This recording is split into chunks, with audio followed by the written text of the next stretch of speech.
Chapitre 11. Une rencontre importante. Ah. Une fois que tout avait été arrangé, la reine Souris a tenu une réunion avec les cadres pour discuter de la façon dont ils se transformaient en humains.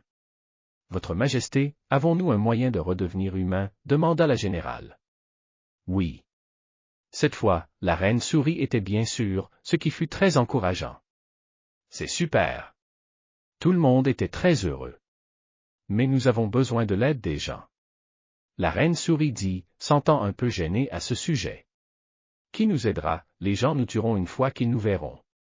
Si nous parlons aux gens, notre secret sera dévoilé. Que ferons-nous? Elles ont continué à poser différentes questions et ont vraiment senti qu'il était impossible d'obtenir de l'aide des gens. Alors la générale demanda, Votre Majesté. Pourquoi devons-nous obtenir de l'aide des gens?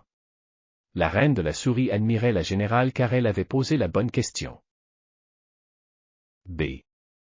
Elle a expliqué, je pourrais fabriquer le fabricant de souris pour transformer une personne en une souris, je sais aussi comment faire le médicament pour transformer la souris en une personne à nouveau. J'ai trouvé une formule, mais nous ne pouvons pas la fabriquer sans l'aide des gens. Pourquoi pas? Demanda l'assistant. Tout d'abord, nous avons besoin d'un grand pot de fer qui peut contenir 90 livres de liquide. Nous ne pouvons pas déplacer un pot aussi lourd. Les souris sorcières se regardaient. Elles ne pouvaient vraiment pas le déplacer. En outre, la formule a besoin de plus d'une centaine d'ingrédients différents, y compris 3 livres de cheveux de bébé, 3 livres de dents caduques, 3 livres de coupures d'ongles de bébé. Nous avons également besoin d'un ingrédient très important qui ne peut être acheté qu'en Chine. Qu'est-ce que c'est? Poudre de la prénaissance humaine. Poudre de la prénaissance humaine. C'est une sorte de médecine chinoise.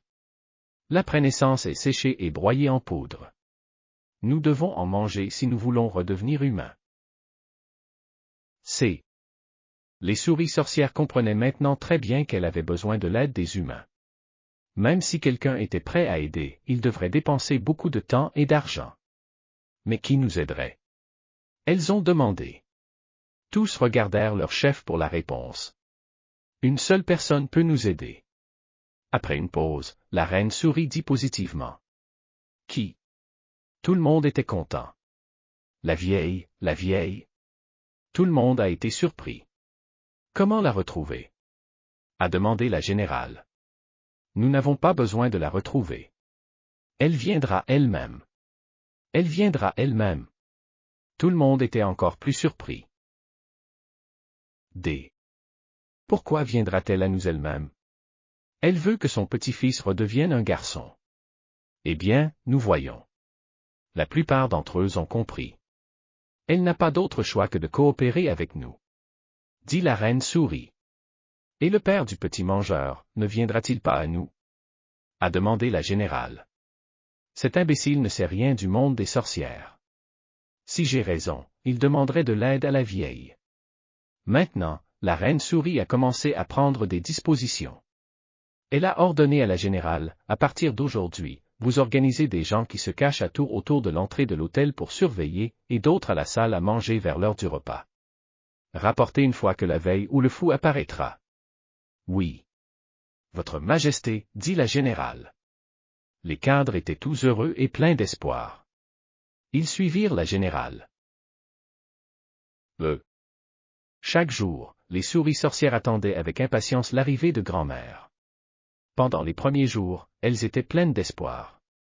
Avec le temps, elles étaient de plus en plus déçues et ont commencé à douter de la prédiction de leur leader. Un matin, comme elles perdaient espoir, la générale se précipita et dit, Votre Majesté, le fou est entré dans l'hôtel. Les souris sorcières étaient toutes excitées. F. À midi, une souris sorcière qui espionnait autour de la salle à manger arriva et rapporta, le fou entra dans la salle à manger, fit un ordre et partit. La générale a dit, Votre Majesté. Il doit avoir envoyé la nourriture dans la chambre pour qu'il mange avec le petit mangeur. La reine souris hocha la tête. Que devons-nous faire ensuite? Demanda la générale. Continuez à attendre. Elle ordonna à la générale. Vous allez vous-même espionner l'entrée de l'hôtel. Une fois que la vieille arrive, rapportez-le immédiatement. Oui, Votre Majesté. La générale est partie. En effet, l'après-midi, la générale s'est précipitée avec enthousiasme. Votre Majesté, la voilà. Vous êtes vraiment sage. Dans la soirée, la souris sorcière espionnant autour de la salle à manger rapporta que grand-mère et monsieur James prenaient un repas là-bas. La générale rapporta, Votre Majesté, avant le repas, le fou a envoyé de la nourriture dans la chambre, ce qui signifie que les deux souris garçons doivent être dans la chambre. Que devons-nous faire? La reine souris médite pendant un moment et dit, La vieille apparaîtra sûrement autour de l'autel pour nous donner une chance de négocier avec elle. Espionner l'autel et trouver leur routine.